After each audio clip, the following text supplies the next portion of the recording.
ہم مدینے کی گلی میں پھر دوبارہ چلتے ہیں۔ حضرت عمر رضی اللہ تعالیٰ عنہ کا دربار لگا ہے۔ ایک شخص کو پکڑ کر لوگ لے آتے ہیں کہ اس شخص نے ہمارے باپ کو قتل کر دیا۔ حضرت عمر رضی اللہ تعالیٰ عنہ نے پوچھا کیا ماجرا ہے بھائی؟ اس نے کہا جی واقعی میں ان کے باپ کا قاتل ہوں، لیکن میں نے قصداً قتل نہیں کیا۔ ہوا یہ کہ میں ایک مسافر ہوں، جا رہا تھا، راستے کے اندر سبز چراگاہ تھی، میرا اونٹ بھوکا تھا، اس چراگاہ میں داخل ہو گیا۔ اس کے بوڑھے باپ نے پتھر اٹھایا اور میرے اونٹ کو مارا، اس کی آنکھ نکل گئی۔ مجھے بڑا غصہ آیا، میں نے وہی پتھر اٹھا کر اس کے باپ کو دے مارا، لیکن وہ ایسے ٹکانے پہ لگا کہ اس کا باپ فوراً فوت ہو گیا۔ میرا قصد اور ارادہ نہیں تھا، لیکن بہرحال میں اس بات کا اقراری ہوں کہ میں نے اس کے باپ کو قتل کر دیا ہے۔ آپ جو حکم سنائیں میں اس کو قبول کروں گا، لیکن میں ایک مہلت مانگتا ہوں کہ میرے دوست، میرے بھائی کی کوئی رقم میرے ذمے ہے، میرے پاس اس نے امانت رکھی ہوئی ہے اور وہ مجھے پتا ہے کہ میں نے کہاں چھپا کے رکھی ہوئی ہے۔ اگر آپ فیصلہ کر دیتے اور میری گردن کاٹ دی جاتی ہے تو وہ امانت جو میں نے رکھی ہوئی ہے سنبھال کر کے، میرے علاوہ کوئی جانتا بھی نہیں ہے، تو وہ اس تک کون پہنچائے گا؟ اگر آپ مجھے 3 دن کی مہلت دے دیں تو میں جا کر کے اس کی امانت اس کو واپس کر کے پھر واپس آؤں گا، پھر یہ پھندا پھانسی کا میں اپنے گلے میں ڈلوانے کے لیے تیار ہوں۔ حضرت عمر رضی اللہ تعالیٰ عنہ نے فرمایا کہ کوئی شخص تیری ضمانت دے دے تو ہم تجھے چھٹی دینے کے لیے تیار ہیں۔ اس نے دائیں بائیں دیکھا، پورے مدینے میں اس کا کوئی شناسہ ہی نہیں تھا، واقف ہی نہیں تھا، ایک اجنبی شخص تھا۔ حضرت ابو ذر غفاری کھڑے ہو گئے، کہا حضرت عمر میں اس کی ضمانت دیتا ہوں۔ ضمانت دے دی گئی، وہ چلا گیا۔ تیسرے دن وعدے کا جو وقت تھا، لوگ جمع ہو گئے، دربار لگ گئے، ابھی تک آنے والا نہیں آیا۔ لوگوں نے کہا ابو ذر تو نے غلطی کی ہے، ایک اجنبی کی ضمانت دی اور ابھی تک وہ نہیں آیا۔ اور میاں صاحب فرماتے ہیں ایک بار جو پھائیں اڑ جاندے ہو پھر کدی نہ پھنس دینے۔ ظاہر ہے وہ چلا گیا، واپس تو نہیں پلٹ کے آئے گا، اسے پتا ہے کہ آگے سیدھی سیدھی میری موت ہے، تو تم نے یہ کیا غلطی کی؟ خیر آپ نے فرمایا کہ اگر وہ نہ آیا تو یہ پھانسی کا پھندا میرے گلے میں ڈال لینا، لیکن بہرحال میں نے اس کی ضمانت دی۔ کچھ عرصہ بیتا کہ دور سے گرد و غبار اڑتا ہوا دکھائی دیا۔ جب صورت واضح ہوئی تو وہی شخص تھا۔ حضرت عمر فاروق رضی اللہ تعالیٰ عنہ کے دربار میں کھڑا ہو کہنے لگا حضرت کسی وجہ سے تاخیر سے پہنچا ہوں، معذرت چاہتا ہوں، اب جو حکم ہے پورا کیجیے۔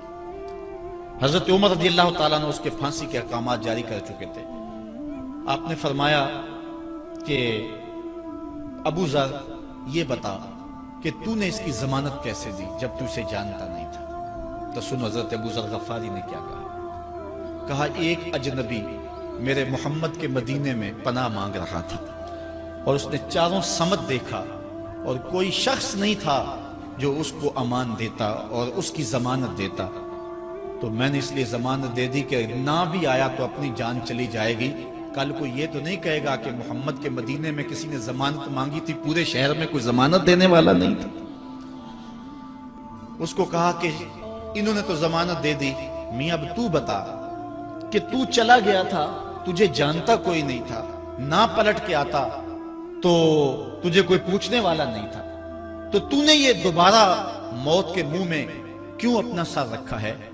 تو اس نے کہا کہ میں نے کہا کہ ایک اجنبی کی ضمانت ایسے شخص نے دی ہے جو مجھے جانتا بھی نہیں ہے، اور اگر میں نہ گیا تو لوگ قیامت تک اجنبیوں پر بھروسہ نہیں کریں گے کہ اجنبی یوں سلوک کیا کرتے ہیں۔ تو حضرت عمر رضی اللہ تعالیٰ عنہ اس کے پھانسی کے احکام جاری کیے، تو جن کے باپ کو قتل کیا تھا وہ بیٹے کھڑے ہو گئے، کہنے لگے تاریخ کی کالک ہم اپنے منہ پہ ملیں گے، ہم بھی اپنے باپ کے قاتل کو معاف کر دیتے ہیں۔ یہ ہماری تاریخ ہے، یہ ہماری کہانی ہے، لیکن آج ہم کس جگہ پہ کھڑے ہیں اور کیا ہماری صورتحال ہے؟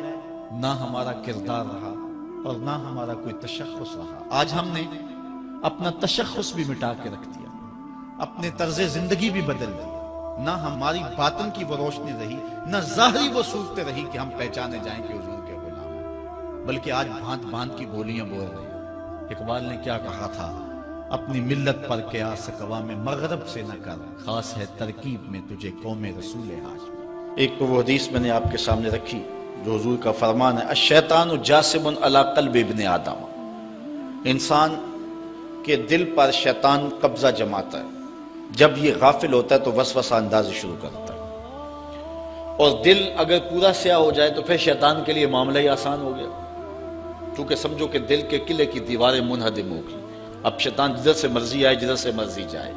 ہاں اب بھی اس کی اصلاح کا طریقہ ہے جو حضور نے ارشاد فرمایا۔ آقا کریم علیہ السلام نے ہمیں کسی معاملے میں بھی حضور نے تنہا نہیں چھوڑا۔ آقا کریم ارشاد فرماتے ہیں کہ لِكُلِّ شَيْءٍ سِقَالَةٌ وَالسِّقَالَةُ الْقُلُوبِ ذِكْرُ اللَّهِ، ہر شے کو زنگ لگ جائے تو اس کا زنگ کسی نہ کسی شے سے اتارا جاتا ہے۔ کپڑے میلے ہو جائیں تو صابن وغیرہ سے صاف کر لیتے ہیں، یہ لوہا میلا ہو جائے تو ریگ مار سے صاف کر لیتے ہیں، ہر شے کا زنگ کسی نہ کسی شے سے اترتا ہے۔ اب دل اگر میلے ہو جائیں گناہوں سے تو کیسے دل پاک ہوں گے؟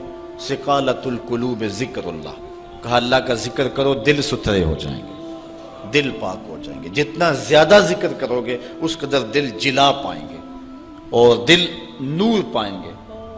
اور بزرگ صوفیہ فرماتے ہیں جب کوئی بندہ ذکر کرنے بیٹھتا ہے اور ایک مرتبہ کہتا ہے اللہ، تو اللہ تعالیٰ اس کی طرف نظر رحمت سے دیکھتا ہے، اور جس کی طرف اللہ نظر رحمت سے دیکھتا ہے اس کے 70 گناہ جل کے راکھ ہو جاتے ہیں۔ تو ایک مرتبہ اللہ کہنے سے 70 گناہ مٹ گئے، پھر یہ بار بار تکرار کرتا رہا تو دل جو ہے وہ آہستہ آہستہ مصفہ ہونا شروع ہو جاتا ہے، دل سیکل ہونا شروع ہو جاتا ہے، دل پاکیزہ ہونا شروع ہو جاتا ہے، اس کے اوپر سے غلاظت، گندگی اور جو دل کے اوپر چڑھا ہوا غلاف ہے وہ اتر جاتا ہے، اور دل پھر انوار پانے لگتا ہے، پھر اس کو ذکر بھی چاشنی دیتا ہے، اس کو فکر بھی لذت دیتا ہے، اس کو نماز اور سجدے میں بھی سرور ملتا ہے۔ جب دل پر نور نہ ہو تو پھر شکایت یہ ہوتی ہے نماز پڑھتے ہیں سرور نہیں ملتا، نیک عمل کرتے ہیں لطف نہیں آتا۔ اصل وہ دلوں کے اوپر حجابات آ چکے ہیں، دلوں کے اوپر پردے آ چکے ہیں، اگر وہ اتر جائیں اور وہ کثرت ذکر کے ساتھ جو ہے وہ پردے اتریں گے۔ اب دل 4 طرح کے ہیں، القلوب اربع، دل 4 طرح کے ہیں۔ ایک دل قلب اجرد فیہ سراج یظہر، ایک مومن کا دل وہ بالکل ایسے ہوتا ہے جس طرح چراغ روشن ہوتا ہے، اور مومن کے پاس جو بیٹھے اللہ اس کے دل کو بھی نور کر دیتا ہے، چونکہ دلوں سے نور کی شعائیں نکلتی۔ کسی زمانے میں لوگ اس بات کو نہیں مانتے تھے جو عقل والے تھے، لیکن اس زمانے کے اندر موجودہ سائنس نے اسیری لہروں کو تسلیم کیا ہے، اور وہ کہتے ہیں کہ جو شخص نیک ہے اس کے بدن سے وہ لہریں نکلتی ہیں، اچھے اخلاق والا، اچھے کردار والا، اور دوسرے پر وہ مرتب ہوتی ہے، اور جو بدکار ہے، برا شخص ہے، اس کے بدن سے وہ لہریں نکلتی ہیں اور دوسرے پر مرتب ہوتی ہیں۔ اور حضور علیہ السلام نے صدیوں قبل یہ بات بتائی۔ حضور نے فرمایا اچھے آدمی کی صحبت ایسے ہے کہ حامل المسک، جس طرح کستوری والا شخص ہوتا ہے، عطار کی طرح ہے کہ اس کے پاس اگر آپ بیٹھیں تو خوشبو آتی رہے گی۔ فرمایا یا تو تمہیں دے گا تحفہ، یا تم اس سے خرید لو گے، یا نہ وہ تحفہ دے گا نہ تم خریدو گے، لیکن جب تک بیٹھو گے مشام جام معطر رہیں گے، اور گھر آؤ گے تو لباس میں خوشبو بسی ہوئی ہوگی۔ اس لیے اچھے بندے کی صحبت کو حضور نے جو ہے وہ کستوری والے عطار سے حضور نے تشبیہ دی، اور جو برا شخص ہے اس کی مثال حضور علیہ السلام نے بھٹی والے سے مثال دی کہ جو شخص بھٹی والے شخص کے پاس بیٹھے گا یا تو کچھ چنگاری اڑے گی اور اس کے جسم اور کپڑوں کو جلا دے گی، اور اگر چنگاری اڑ کے اس کے بدن کو نہ بھی جلائے تو جتنی دیر بیٹھا رہے گا اس کی بدبو، اس کا دھواں اس کے لیے پریشانی کا باعث رہے گا۔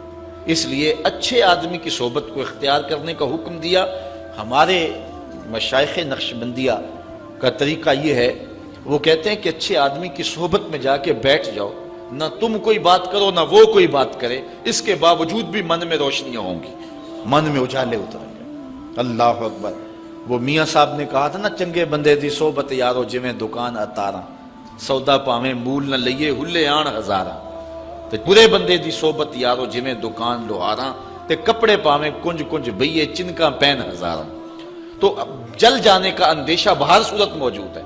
تو اس لیے آج دنیا جو ہے وہ اسیری لہروں کو مانتی ہے۔ میں اس کی سادہ مثال آپ کو دینا چاہتا ہوں کہ کسی کے بدن سے اسیری لہریں نکلنا تو دور کی بات ہے، کسی شخص کے تذکرے سے اس کے اثرات مرتب ہوتے ہیں۔ مثال کے طور پہ اگر آپ کے کسی دیرینہ اور پیارے دوست کا تذکرہ چھیڑ دیں، گفتگو کر دیں، تو اس سے طبیعت میں خوشی پیدا ہوگی کہ نہیں ہوگی؟ آپ حشاش بشاش ہو جائیں گے۔ لیکن کسی غلط آدمی کا جس سے آپ کو نفرت ہو، اس کی بات چھیڑ دیں، طبیعت میں گھٹن پیدا ہوگی کہ نہیں ہوگی؟ اگر گندگی کے ڈھیر کی بات کوئی چھیڑ دے، طبیعت میں گھٹن پیدا ہوگی کہ نہیں ہوگی؟ اور اگر پھولوں کی بات چھیڑ دے، موتیے کی، نسرین کی، نسترن کی، چمبیلی کی، گلاب کی، موتیے کی، ان پھولوں کا تذکرہ کو چھیڑ دے، طبیعت میں خوشی پیدا ہوگی کہ نہیں ہوگی؟